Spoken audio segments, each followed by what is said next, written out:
भारत की मंदिर परंपरा आकर्षित तो करती ही है, कई बार आश्चर्यचकित भी करती है। देश भर में ऐसे बहुत सारे स्थान हैं जिन्हें मंदिरों का नगर या टेम्पल टाउन कहा जाता है। आज हम राजस्थान और गुजरात के बॉर्डर पर एक बहुत पवित्र स्थान पर हैं, दुनिया भर में जिसकी मान्यता है, शामला जी। और ये शामला जी भी प्रथम दृष्टया अगर हम पहली बार में देखें तो ऐसा प्रतीत होता है कि शायद कभी मंदिरों का एक बड़ा समूह या मंदिरों का नगर रहा होगा। यहाँ पर भगवान कृष्ण, चूंकि गुजरात उनकी कर्म भूमि रही है, अपनी चतुर्भुजाओं के साथ अपनी श्यामल रूप में विद्यमान है, जो बहुत रेयर है। भगवान विष्णु के रूप में भगवान कृष्ण, वो भी श्यामल रूप में और चतुर्भुजाओं के साथ। इसीलिए इस मंदिर की इतनी मान्यता है। मंदिर के निर्माण का समय सही में पता नहीं चलता, लेकिन ऐसा कहा जाता है कि 9वीं शताब्दी से लेकर 12वीं शताब्दी के बीच में कहीं ना कहीं इस मंदिर का निर्माण हुआ। आसपास की जो बड़ी रियासतें थी उनके योगदान के साथ हुआ, जिसमें ईडर भी है, डोकर भी है।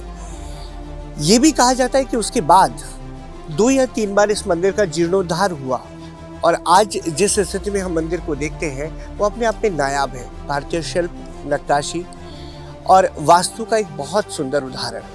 उत्तर भारत में हम जिन मंदिरों को देखते हैं, विशेषकर नागर शैली में, उसी शैली के साथ साथ यहाँ पर आपको पूर्वोत्तर भारत यानी उड़ीसा, बंगाल में मंदिरों की जो शैली दिखती है, उसकी एक झलक भी आपको इस मंदिर में दिखाई देती है। यक्ष यक्षणियों या फिर पौराणिक बहुत सारी चरित्र चित्रणों के साथ मंदिरों पर नक्काशियाँ की जाती है।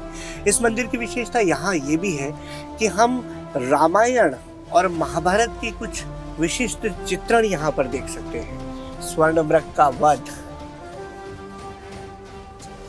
अशोक वाटिका में सीता,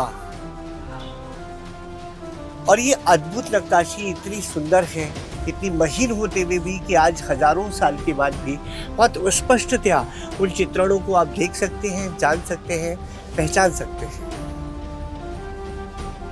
आमतौर पर किसी महाकाव्य पर आधारित चित्रण नक्काशियों पर नहीं दिखता, किंतु ये एक विशेष बात इस मंदिर शामला जी की है, जो उसकी नक्काशी की विशेष बात है।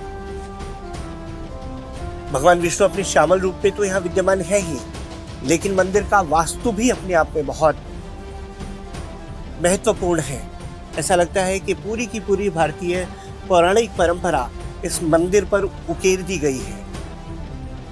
इसीलिए बार बार उन शिल्पियों को प्रणाम करने का मन करता है, जिन्होंने हजारों सालों पहले अपनी तकनीक से इन विधाओं को विकसित किया था।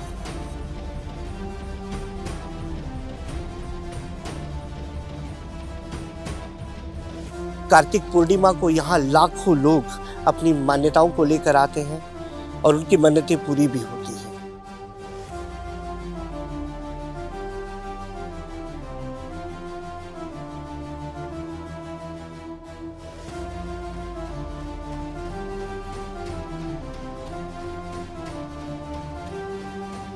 ये मेश्वो है।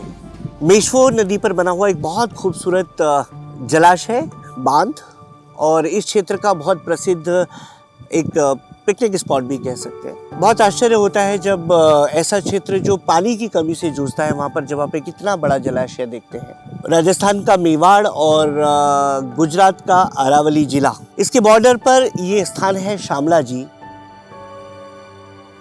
जहां मेश्वो नदी को रोककर ये बांध बनाया गया है।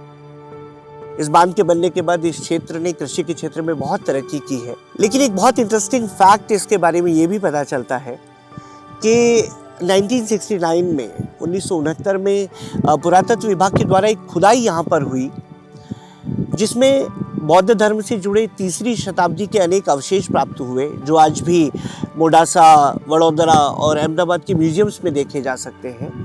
लेकिन इस बांध के बनने के बाद खुदाई का वो पूरा का पूरा क्षेत्र जलमग्न हो गया। आज उसका निशान भी यहाँ हमें नहीं देखने को मिलता।